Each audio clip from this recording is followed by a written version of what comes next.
Hi friends, ಎಲ್ಲರಿಗೂ ನಮಸ್ಕಾರ. Farmers king ಚಾನಲ್ಗೆ ಸ್ವಾಗತ. ನೋಡೋಣ ಬನ್ನಿ, ಇವತ್ತು ಕೋಲಾರ ಟೊಮಾಟೊ ಮಾರ್ಕೆಟಲ್ಲಿ ಇವತ್ತು ಏನು ಬೆಲೆ ಹೋಗಿದೆ ನೋಡೋಣ ಬನ್ನಿ. ನಿಮಗೆ ಈ ವಿಡಿಯೋ ಇಷ್ಟ ಪ್ಲೀಸ್ ಲೈಕ್ ಮಾಡಿ, ಶೇರ್ ಮಾಡಿ, ಕಾಮೆಂಟ್ ಮಾಡಿ, ಸಬ್ಸ್ಕ್ರೈಬ್ ಮಾಡಿ, ಈ ಪಕ್ಕದ ಬೆಲ್ ಮಿಸ್ ಮಾಡಿ.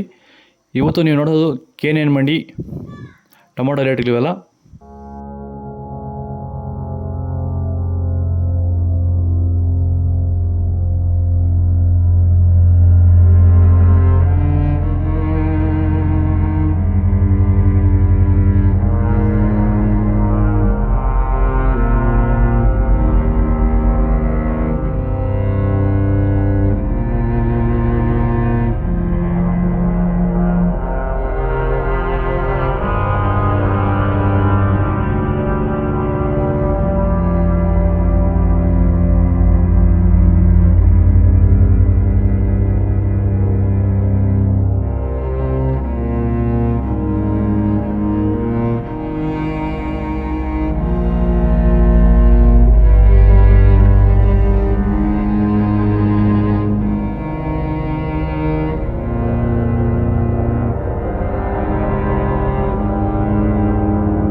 ರೈತರು ಭೂಮಿಗೆ ಸಂತುಲನ ಸಾಯಿಲ್ ಫರ್ಟಿಲಿಟೀಸ್